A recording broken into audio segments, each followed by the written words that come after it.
Your Highness, and I should say this, Madam Clarkson, do it properly.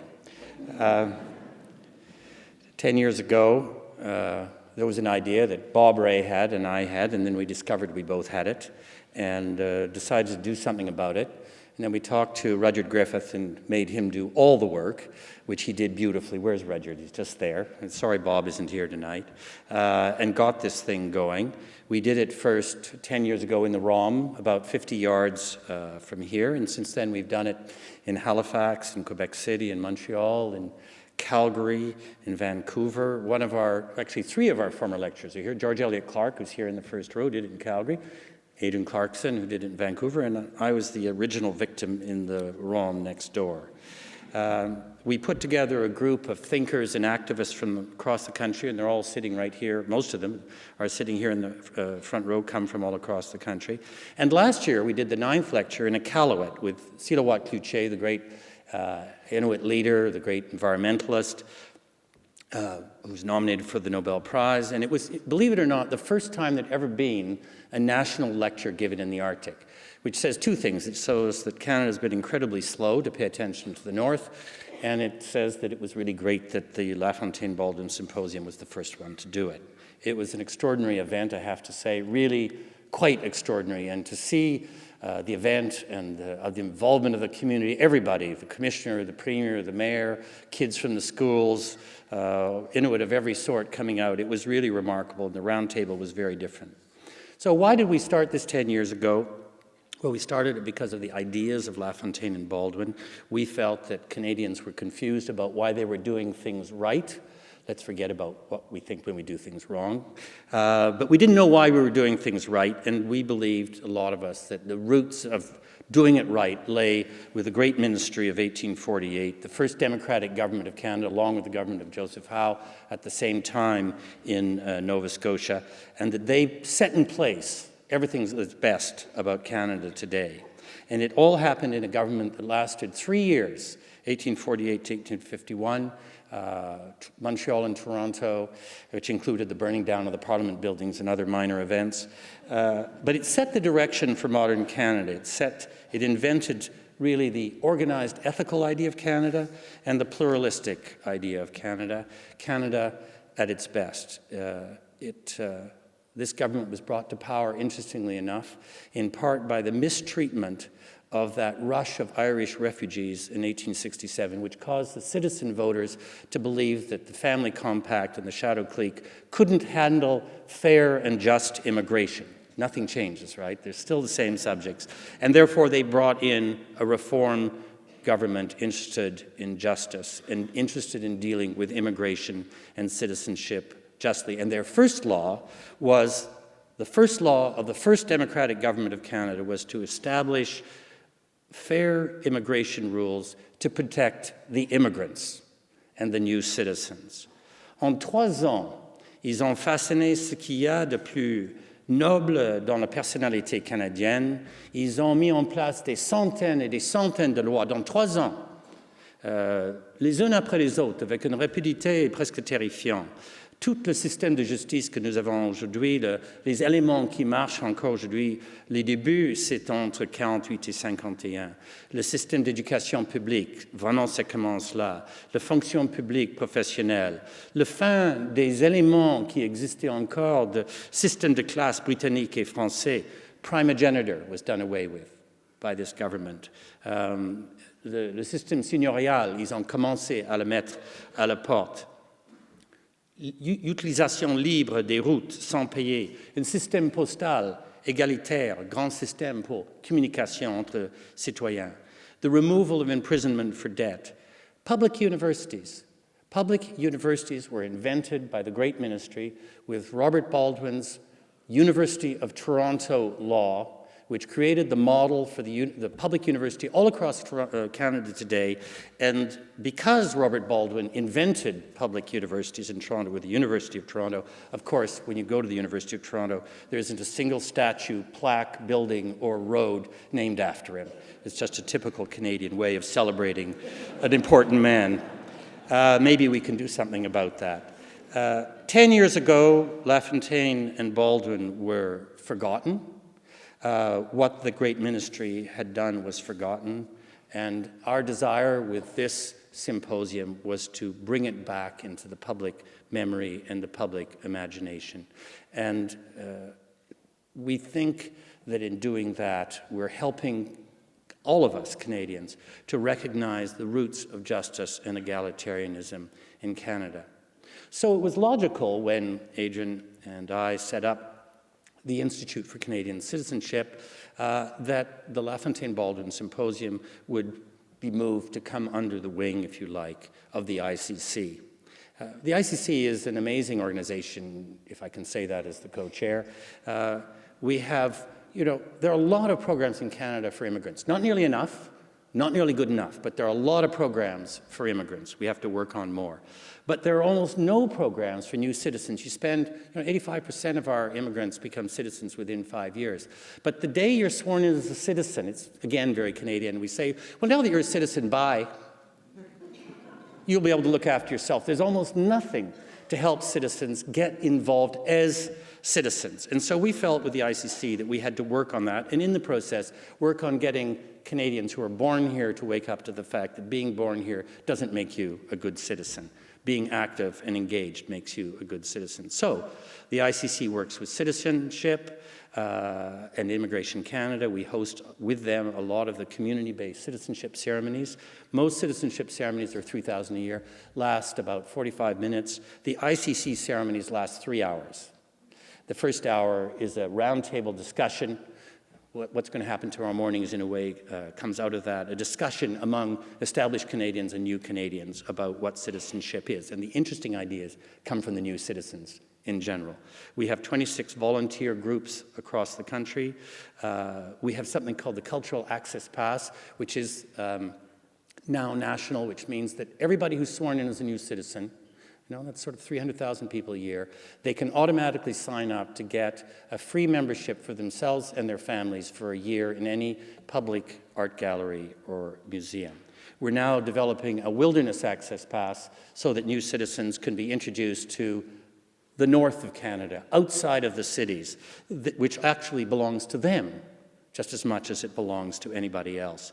We have a competition to find out what the best practices for new citizens are across the country. We're going to announce the first results this autumn. We're doing a study right at this moment on new citizens in education, which will be announced this autumn. And we have a new executive director, Gillian Hewitt-Smith, who is somewhere here. Where's Gillian? Stand up and wave. You should do that.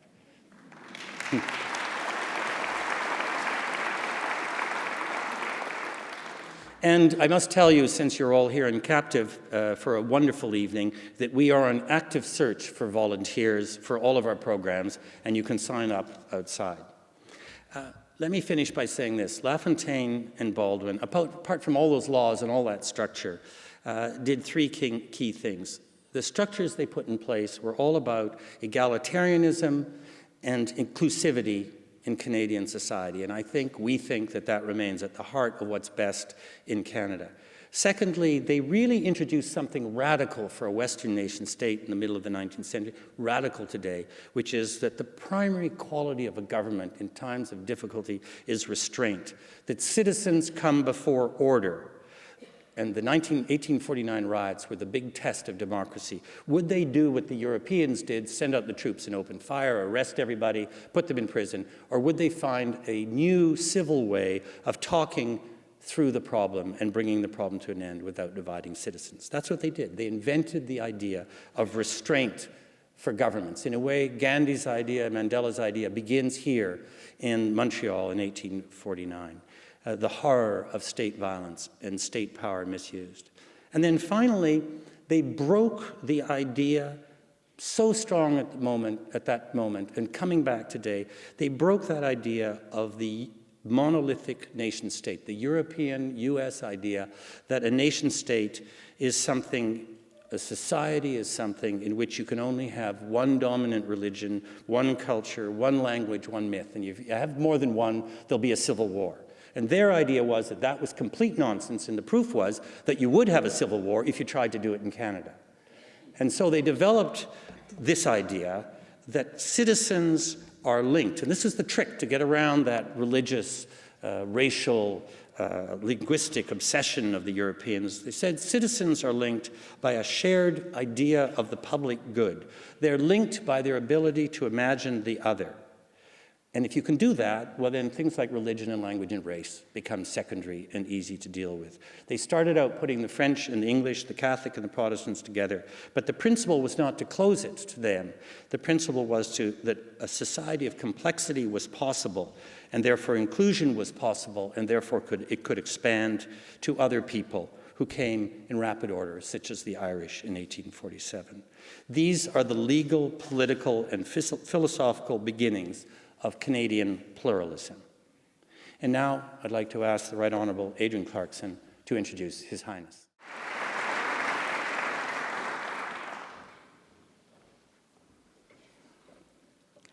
Your Highness, friends, it is a privilege for me this evening to introduce you to His Highness the Aga Khan, the Imam of the Shia Imami Muslims.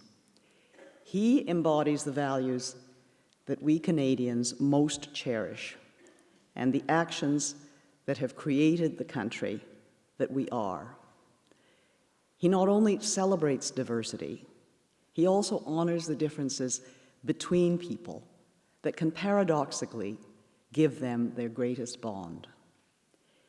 He has two roles in this world, one which he has inherited as an extraordinary charge, and the other that he has built upon and recreated that now involves all of us. He manifests the creative relationship of spiritual values and material concern, which is unique in the world today and is a model for all of us. He is the 49th hereditary Imam of the Shia Imami Ismaili Muslims. He is a direct descendant of the Prophet Muhammad, peace be upon him, through the Prophet's cousin and son-in-law Ali, the first Imam, and his wife Fatima, the Prophet's daughter. He is the spiritual leader of approximately 14 million Ismailis living all over the world, mainly in West and Central Asia, Africa, the Middle East, North America, and Western Europe. In his own being, he encompasses the world. He was born in Geneva, son of the Prince Ali Khan, grandson of Sir Sultan Mohammed Shah Aga Khan.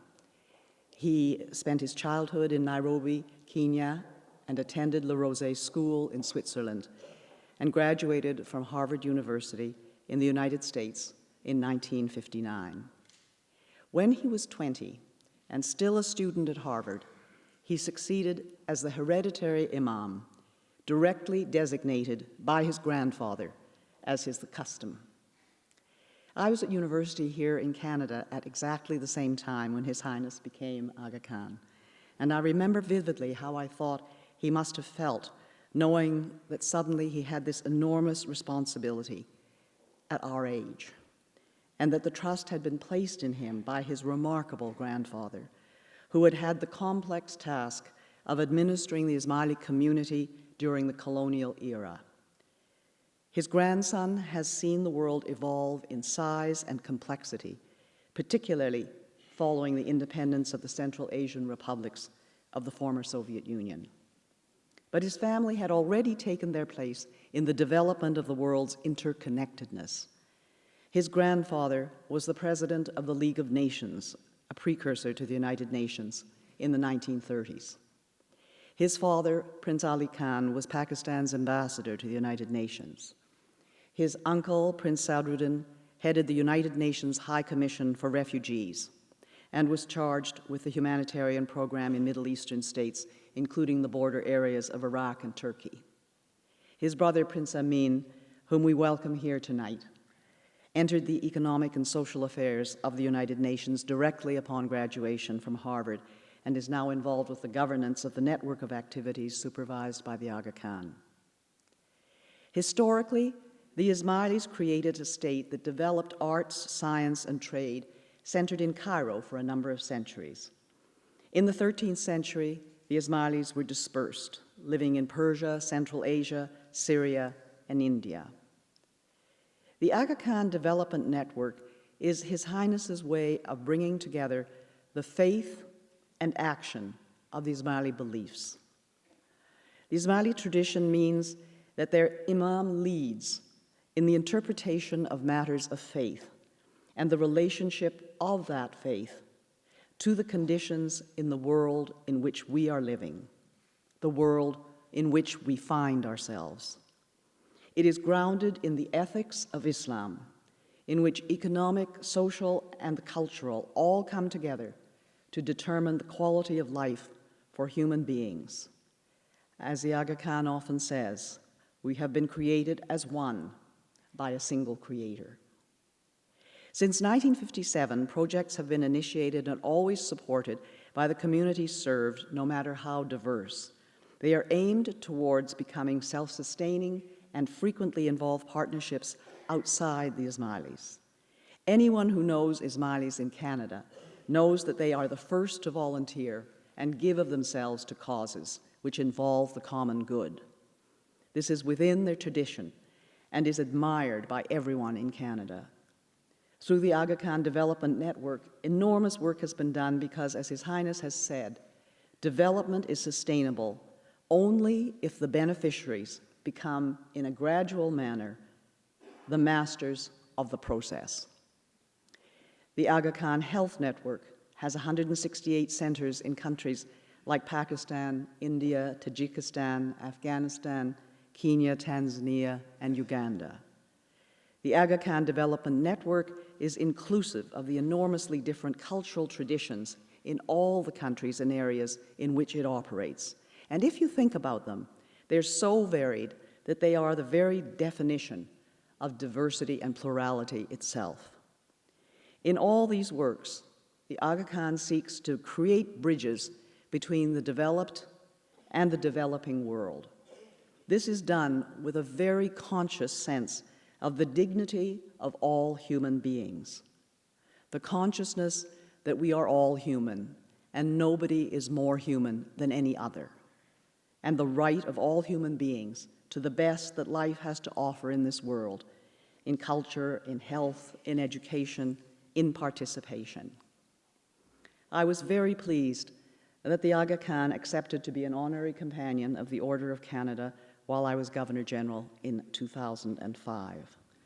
And during my last year in Ottawa, I assisted as he put the spade in the ground for the Imamate on Sussex Drive, which is now open and is a beautiful architectural example on that very prominent roadway in Ottawa.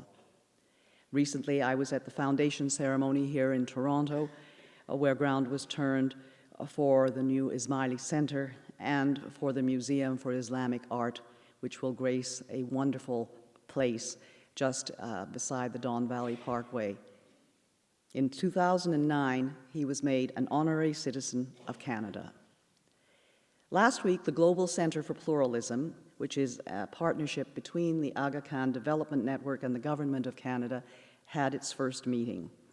I am delighted to be on that board and to chair the executive committee to help forward His Highness's vision with the Partnership of Canada about plurality and diversity, making us all stronger. Canada should be very proud that he has chosen us as the center for this work, which he holds very dear to his heart. On behalf of all Canadians, I thank him for this.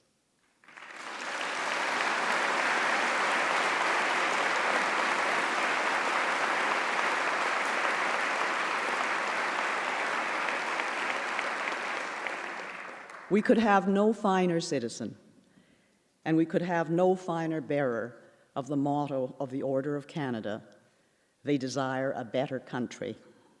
With the Aga Khan and what he represents, we are a better country. Your Highness.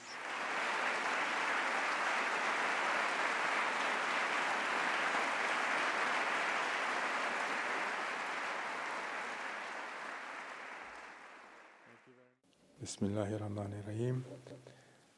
The Right Honourable Adrian Clarkson, Mr. John Ralston Saul, distinguished guests, ladies and gentlemen, Mesdames et Messieurs, lorsque j'ai été invité à donner la conférence de ce symposium dans Lafontaine-Baldwin, ce fut pour moi un grand honneur et j'ai éprouvé beaucoup d'émotions. Et je dois dire, chère Madame Clarkson, que j'ai encore plus d'émotions depuis que vous avez fait tous ces commentaires si flatteurs pour moi. C'est également un grand plaisir de se retrouver parmi de si nombreux amis, tant anciens que nouveaux, ici à Toronto. Et je suis particulièrement heureux d'avoir été présenté, comme je viens de le dire, si chaleureusement ce soir, par mes bons amis John Ralston Saul et Adrienne Clarkson. Je me sens profondément reconnaissant de cette très aimable invitation et de votre généreux accueil. When I first received this invitation, I was deeply honored, but I was also perhaps a little intimidated. I was impressed by the lecture's prestigious history, the contributions of 9 former lecturers, and the lecture's focus on Canada's civic culture.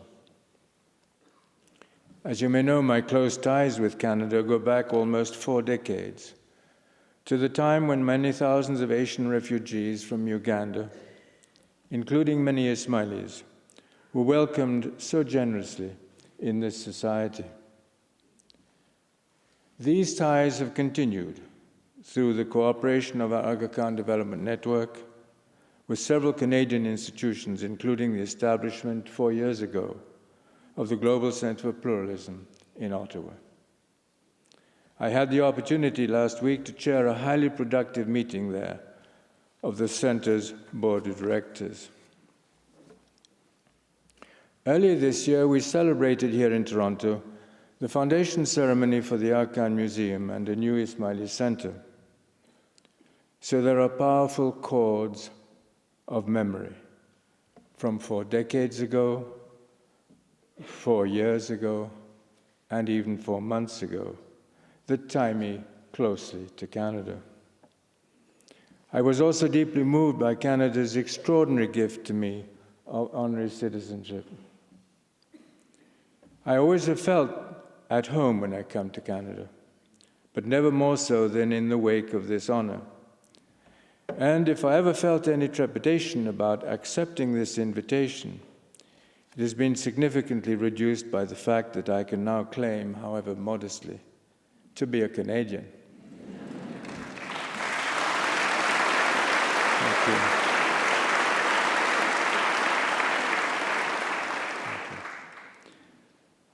Many thanks go to all of you who are attending this lecture or are watching and listening from elsewhere. It is a busy autumn, I know. For one thing, I believe the undefeated Maple Leafs are playing on television at this very hour.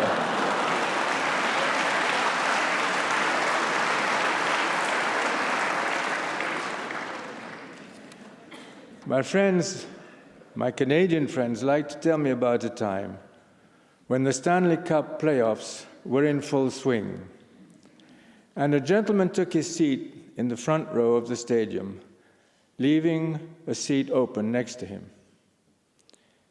His neighbor asked why such an excellent seat for such an important event was unclaimed, and the man explained that his wife normally sat there, but that she'd passed away.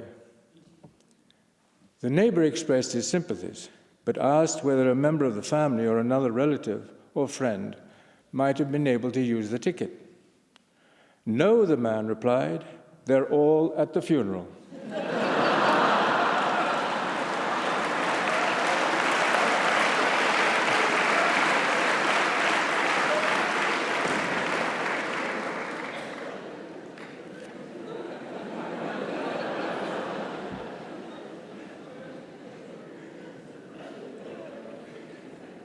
The subject of tonight's lecture may not have quite the emotional hold of the Stanley Cup, but for me, it has been a matter of immense importance. One reason, no doubt, is that the Ismaili people have long shared in the experience of smaller groups everywhere, living in larger societies.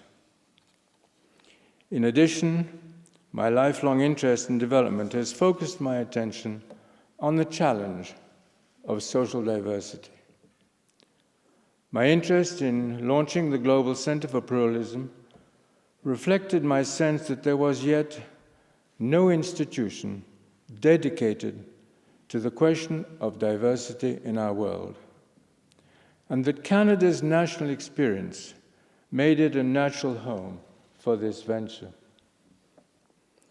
The Centre plans, of course, to engage expert researchers to help it in its work. Those plans remind me of a think tank executive who found himself floating aimlessly across the sky one day in a hot air balloon. I suspect he was the chairman. As he hovered above, he called down to a man below, "Can you tell me where I am?" The man shouted back, giving him his longitude, latitude, and altitude. "Thanks," said the chairman. "That's interesting, but you must be a professor."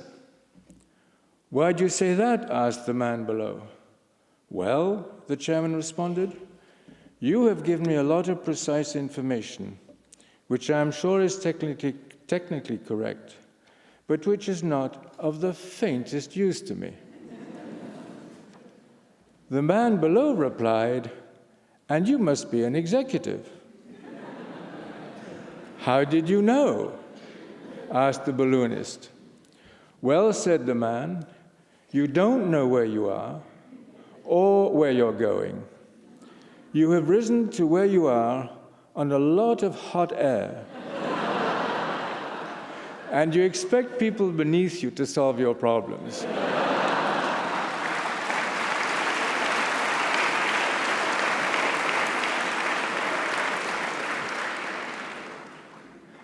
I trust that this story will not characterize the work of the Center. I would like to talk to you this evening about three things. First, the long history of pluralism in our world. Secondly, the acute intensification of that challenge in our time. And third, the path ahead, how we can best respond to that challenge. Let us look for a moment at pluralism in history. I would like to begin by observing that the challenge of pluralism is as old as human civilization. History is filled with instructive models of success and failure in coping with human diversity. In looking at this history, I'm going to do an unexpected thing for a graduate of Harvard University. And that is to quote from a professor at that other New England school, a place called Yale. You may remember how President Kennedy, when he received an honorary degree from Yale, observed that he now had the best of both worlds, a Yale degree and a Harvard education. Perhaps I'm trying to reap something of the same advantage tonight, mentioning my Harvard education, but quoting a Yale professor. Amy Chua of the Yale Law School recently published a persuasive warning about the decline and fall of history's dominant empires. Their downward spiral, she says, stemmed from their embrace of intolerant and exclusionist attitudes. The earlier success of these so-called hyperpowers reflected their pragmatic, inclusive policies, drawing on the talents of a wide array of peoples. She cites 7 examples, from ancient Persia to the modern United States, from ancient Rome and the Tang Empire in China, to the Spanish, Dutch, and British empires. In each case, pluralism was a critical variable. You may know how in ancient times the common view was that nature had separated humankind into distinctive peoples. Aristotle was among the first to reject such arbitrary distinctions and to conceptualize the human race as a single whole. It is interesting to note that his young pupil, on whom he impressed this notion, turned out to be Alexander the Great, whose international empire was animated by this new intellectual outlook. And similarly, the Roman Empire thrived initially by extending the concept of Roman citizenship to distant, highly disparate peoples. But even as Europe fragmented after the fall of Rome, another success story emerged in Egypt. I have a special interest in this story because it concerns my ancestors, the Fatimid caliphs, who founded the city of Cairo 1,000 years ago. They were themselves Shia, in an overwhelmingly dominant Sunni culture. And for nearly 2 centuries, they led a strong pluralistic society, welcoming a variety of Islamic interpretations, as well as people of Christian, Jewish, and other backgrounds. Similarly, on the Iberian Peninsula, between the 8th and the 16th centuries, Muslim, Christian, and Jewish cultures interacted creatively in what was known as Al-Andalus. Remarkably, it lasted for most of 7 centuries, a longer period than the time that has since passed. The fading of Al-Andalus came as a new spirit of nationalism rose in Europe, propelled by what scholars have called a sense of imagined community. Where local and tribal loyalties once dominated, national identifications came to flourish. As we know, these nationalist rivalries eventually exploded into World War. The post-war emergence of the European Union has been a response to that history, much as regional groupings from Southeast Asia to Central Asia, from Latin America to Eastern Africa, have been testing the potential for pan-national cooperation. This brings me to the story of Canada, shaped so fundamentally by 2 European cultures. This dual inheritance was an apparent weakness at one point, but it was transformed into an enormous strength, thanks to leaders like LaFontaine and Baldwin, as well as those who shaped the Charter of Rights and Freedoms in 1982, and so many others who contributed to a long, incremental process. That process has been extended over time to include a broader array of peoples, the First Peoples and the Inuits, and a host of new immigrant groups. I am impressed by the fact that some 44% of Canadians today are of neither French nor British descent.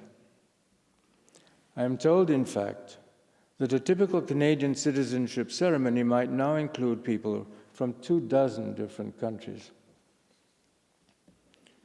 To be sure, the vision I am describing is sometimes questioned and still incomplete, as I know Canadians insist on acknowledging, but it is nonetheless an asset of enormous global value.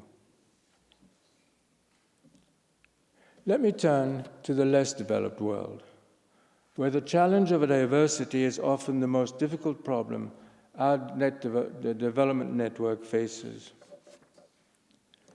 This legacy was partially shaped by European influences. In the 19th century, for example, European economic competition was sometimes projected onto Middle Eastern divisions, including the Maronite alliance with France and the Druze alliance with Britain. Meanwhile, in Africa and elsewhere, Europe's colonial policies often worked to accentuate division, both through the use of divide and rule strategies and through the imposition of arbitrary national boundaries, often ignoring tribal realities. In my view, the West continues at times to misread such complexities, including the immense diversity within the Muslim world. Often, too, the West's development assistance programs assume that diversity is primarily an urban phenomenon, discounting the vast size and complexity of rural areas. Yet, it is in the countryside that ethnic divides can be most conflictual, as Rwanda and Afghanistan have demonstrated, and where effective development could help preempt explosion. I remember a visit I made a half-century ago in 1973 to Mindanao, the one part of the Philippine Islands that was never ruled by Spain. It is home to a significant Islamic minority. And I was struck even then by how religious distinctions were mirrored in economic disparities.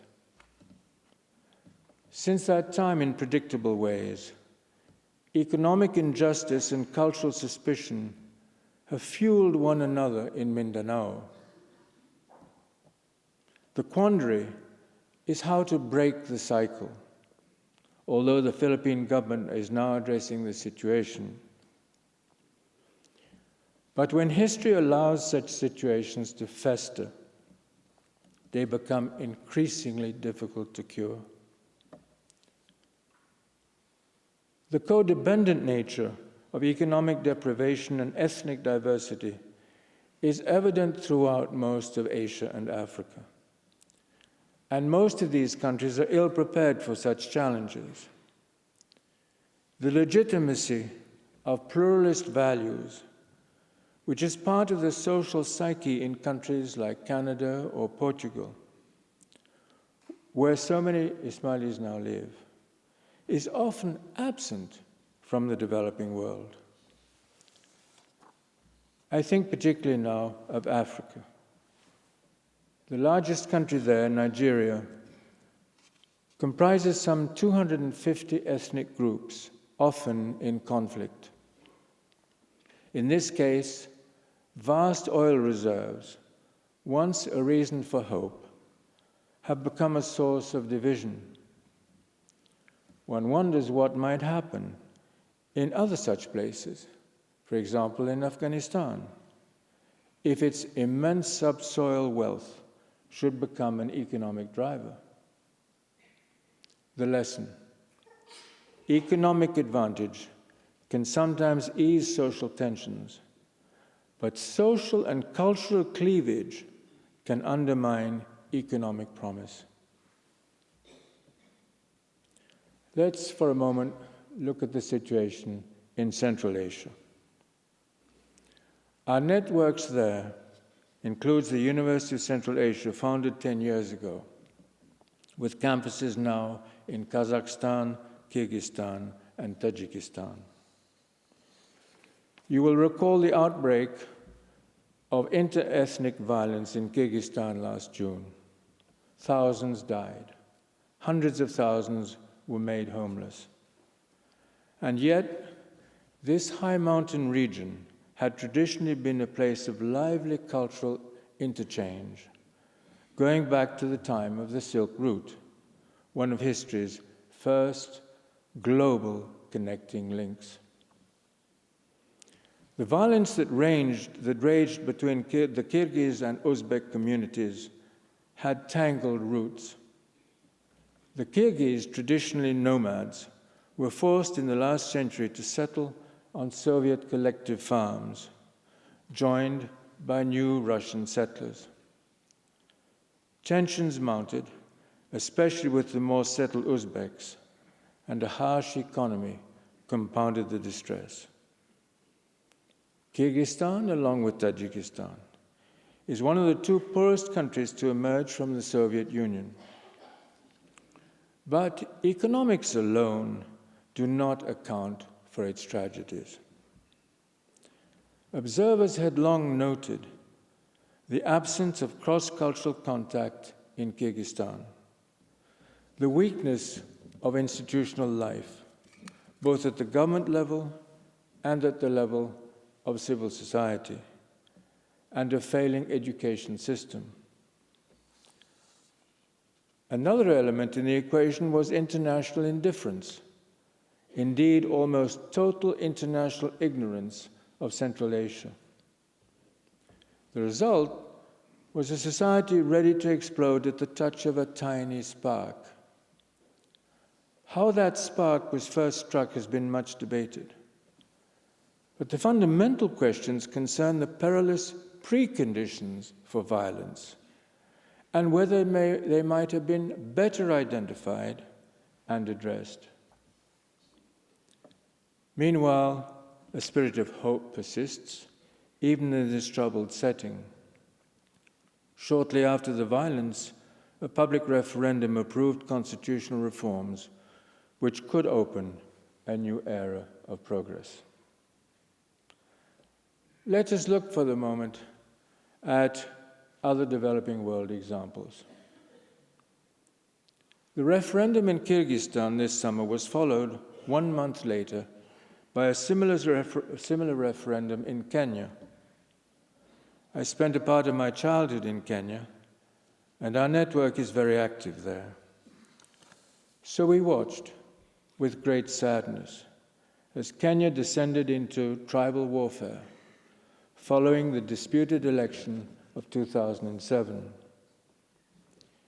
In Kenya's case, the institutions of civil society took a lead role in addressing the crisis. One result was the public endorsement this past August of a new constitution by a 2-to-1 ratio. Like the reforms in Kyrgyzstan, it includes a dramatic dispersion of national and presidential power. We are reminded in such moments that hope can sometimes grow out of desolation. I think of other places in Africa, like Mozambique, which also found a path to greater stability after a long period of warfare. I think too of Indonesia, which emerged from its colonial experience as a radically fragmented state, both ethnically and geographically. Its response included a nationally oriented educational system, teaching a shared national language. But we must be careful in drawing conclusions. Other attempts to foster a single language as a unifying resource, Urdu, for example, or Swahili, or Bangla, have sometimes worked to separate peoples from the main currents of global progress. The question of language is very sensitive, as Canadians well know. And one of the central truths about pluralism is that what works in one setting may work differently in others. Afghanistan is another case in point. In contrast with places where inflexible nationalism can be a problem, Afghanistan suffers from the opposite condition, an inability to imagine, let alone create, a broad sense of nationhood.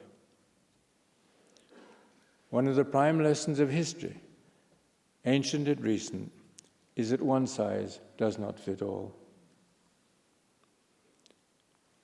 Let's for the moment look at the present situation. Let me move to a second major topic, which is this intensification of the pluralism challenge and the sense of urgency that comes with it. Clearly, the challenges posed by diversity are mounting. New technologies mean that people mix and mingle more than ever before. Massive human migrations are part of the story. 2/3 of recent population growth in the 30 largest OECD countries has resulted from highly diverse migrations. Meanwhile, communications technology means that even those who live on the other side of the world are as near to us as those who live on the other side of the street.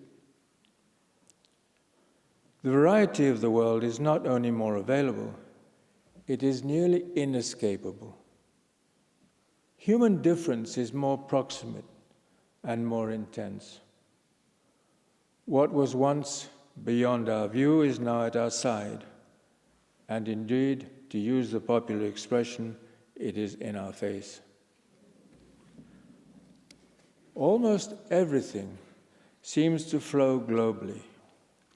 People and images, money and credit, goods and services, microbes and viruses, pollution and armaments, crime and terror. But let us remember too that constructive impulses can flow also more readily, as they do when international organizations join hands across dividing lines. The challenge of diversity is now a global challenge, and how we address it will have global consequences.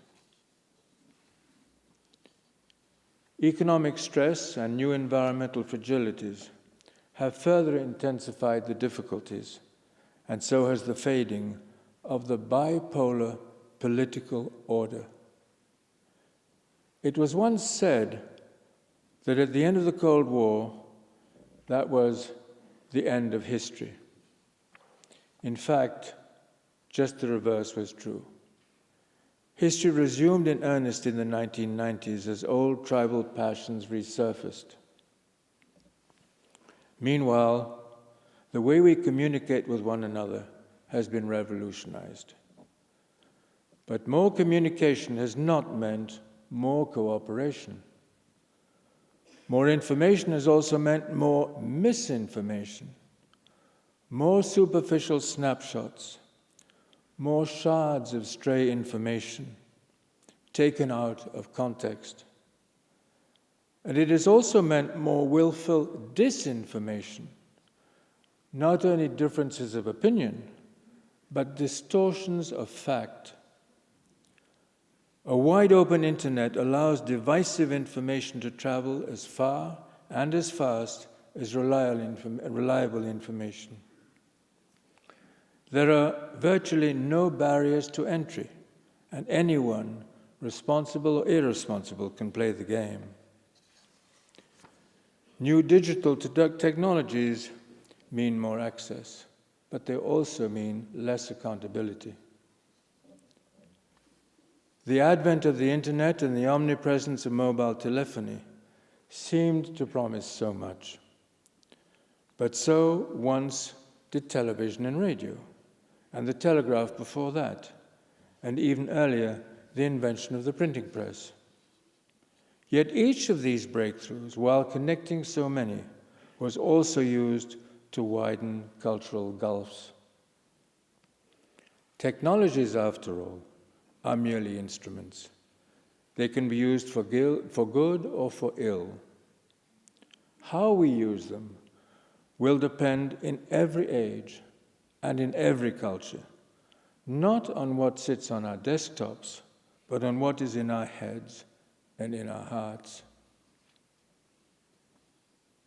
It has never been easy for people to live together. I am not one who believes in some natural human disposition to welcome the stranger. Wiping away superficial misunderstandings will not by itself allow a spontaneous spirit of accommodation to blossom. As Elder Ian Clarkson said at this lecture in 2007, we cannot count on the power of love to solve our problems, as important as that quality is. A part of our challenge, as she said, is learning to live and work with people we may not particularly like.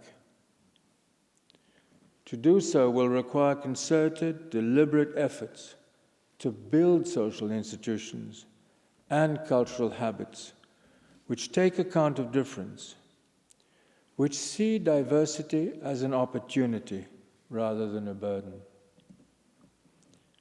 I have mentioned both social institutions and cultural habits. Each dimension is critical. In a sense, one concerns the hardware and one concerns the software of the pluralism experience.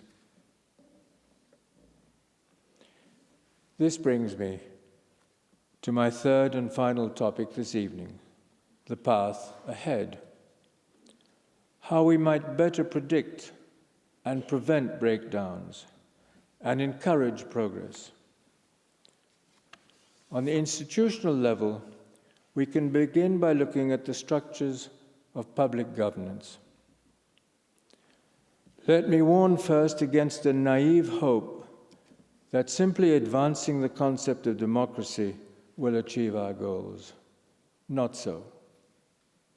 The high count of failed democracies, including some 40% of the member states of the United Nations, should disabuse us of this notion. Too often, democracy is understood to be only about elections and momentary majorities. But effective governance is much more than that. What happens before and after elections? How are choices framed and explained? How is decision-making shared so that leaders of different backgrounds can interactively govern rather than small cliques rule autocratically? We must go beyond the simple word of democracy if we are to build a framework for effective pluralism. This will mean writing more effective constitutions, informed by more sophisticated understandings of comparative political systems. It will mean explaining those arrangements more adequately and adjusting and amending them.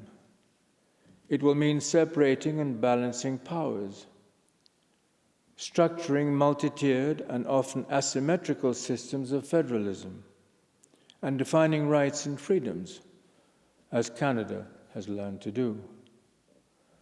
I would also point here to the experience of the largest democracy, India, which defines specific constitutional rights for 8 distinctive cultural groups, an approach which has been echoed in Malaysia.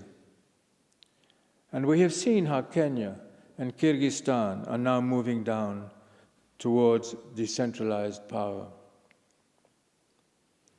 All of these institutional arrangements can help resolve political deadlock, build social coherence, and avoid the dangers of winner-take-all. They can provide multiple levers of social influence, allowing individuals of every background to feel that they have a stake in society, that they can influence the forces that shape their lives. How we define citizenship is a central factor in this story, but one that is newly in dispute. Even the well-established concept that citizenship belongs to everyone who is born on national soil has been questioned recently in parts of Europe and the United States as attitudes to immigration intensify. Independent judicial and educational systems are also essential to effective pluralism, and so are non-governmental agents of influence, the institutions of civil society. As we have seen, Kenya presents a positive case study in this regard, while civil society in Kyrgyzstan was largely marginalized during its crisis. Independent news media are another key element. This is why our network has been involved for 50 years in the media in East Africa, and why the Aachen University is planning to create there a new graduate school of media and communications. The value of independent media was summarized recently by a veteran Ghanaian journalist, Kwane Karikari, who wrote of the media, "Remarkable contributions to peaceful and transparent elections in Benin, Cape Verde, Ghana, Mali, Namibia, South Africa, and Zambia, to post-conflict conditions in Liberia, Mozambique, and Sierra Leone, and to sustaining constitutional rule in Guinea, Kenya, and Nigeria." Finally, let me emphasize that healthy institutions will tap the widest possible range of energies and insights. They will optimize each society's meritocratic potential so that opportunity will reward competence from whoever and wherever it may come from, independent of birth or wealth or theology or physical power. But institutional reforms will have lasting meaning only when there is a social mindset to sustain them. There is a profound reciprocal relationship between institutional and cultural variables. How we think shapes our institutions, and then our institutions shape us. How we see the past is an important part of this mindset. A sense of historic identity can immensely enrich our lives. But we also know how myopic commitments to identity can turn poisonous when they are dominated by bad memories, steeped in grievance and resentment. The marginalization of peoples can then become a malignant process, as people define themselves by what they're against. The question of who am I is quickly transformed into who is my enemy. Some would address this problem through a willful act of historical amnesia, but suppressing animosity can often produce future explosions. In Kenya, national history is largely missing from the public schools.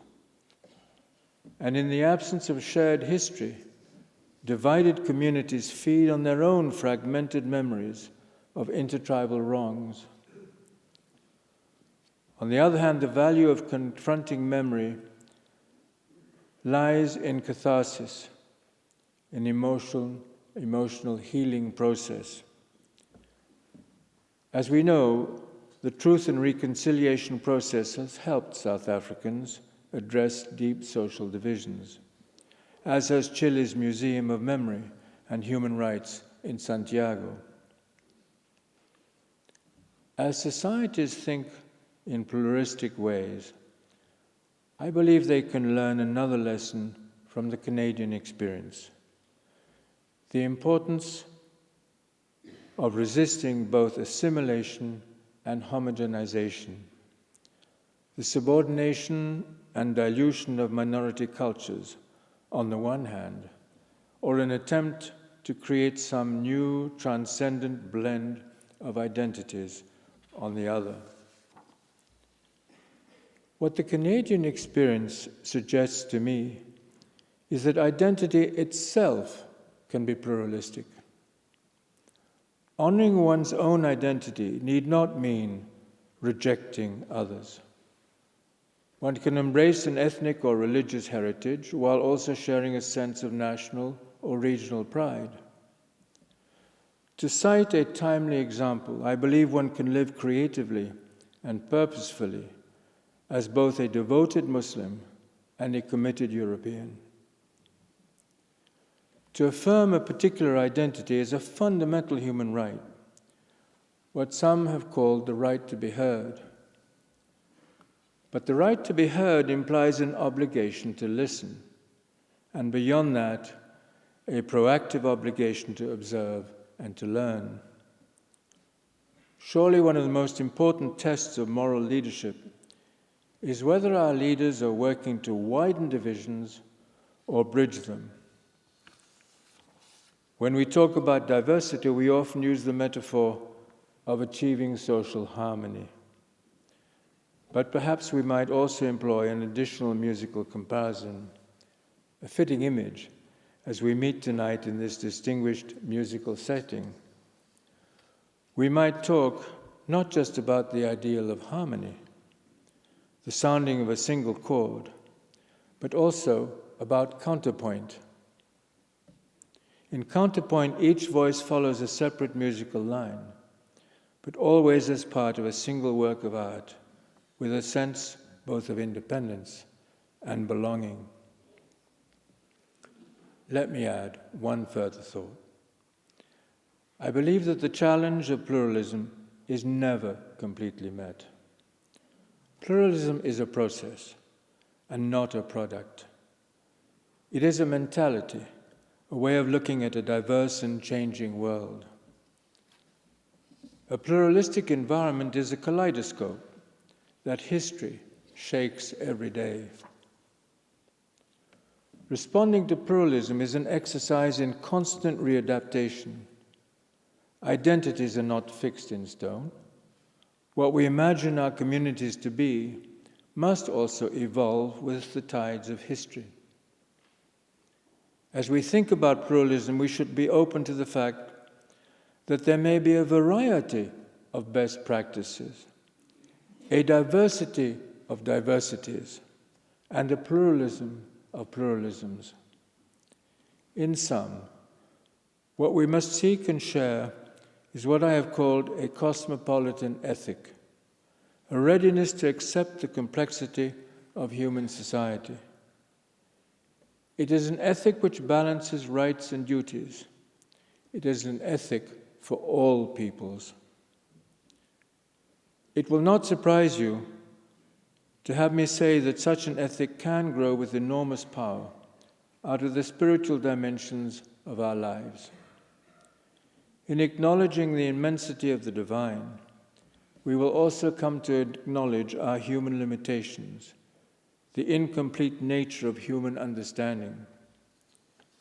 In that light, the amazing diversity of creation itself can be seen as a great gift to us, not a cause for anxiety, but a source of delight.